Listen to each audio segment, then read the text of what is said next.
People use the word depression a lot now, and depression can mean a lot of different things.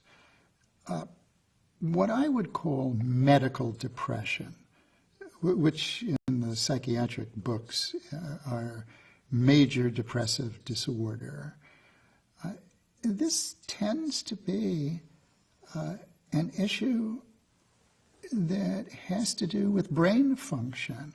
It can be related to what's going on in your life, but because your brain isn't working the way it should, you don't have energy. You feel hopeless, helpless, worthless. You may have thoughts of suicide. There are different flavors of medical, biological depression. In some cases, you're so melancholy. In other cases, you're not really that melancholy, but you feel like you're walking around in a cast of jello. You just don't move the way you should. And you may be very, very sensitive to rejection. So there are things we look for as medical doctors who deal with depression, and we think about using antidepressants as well as talk therapy in that instance. But what if your life is not going well? You've been fired. You've had someone that you love deeply who has died or gotten seriously ill.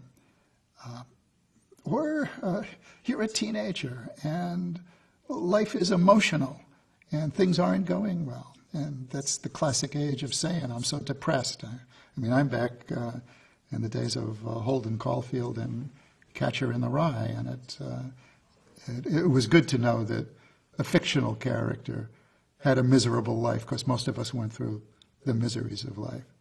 So it's different when it's all proportional to what's going on in your life, and you need help sorting out your life and the way you think about life, or when your brain transmission isn't working the way it should, and you need medical assistance. Those are the two major differences of depression. The signs of needing psychiatric assistance are, first of all, the depth of the depression. It's happening every day. It's lasting a couple of weeks. You're seriously thinking about suicide. You can't do what you need to do. And in fact, many people just retire to their room. They don't want to go out of their room. It's a change, it's a shift, and it's out of proportion to the events that have gone on in your life. That's trouble. Depression is frequent. Untreated depression is frequent. So if I'm talking to you or I'm talking to you and you know someone who is this way, you do them a favor, you do yourself a favor by getting medical assistance.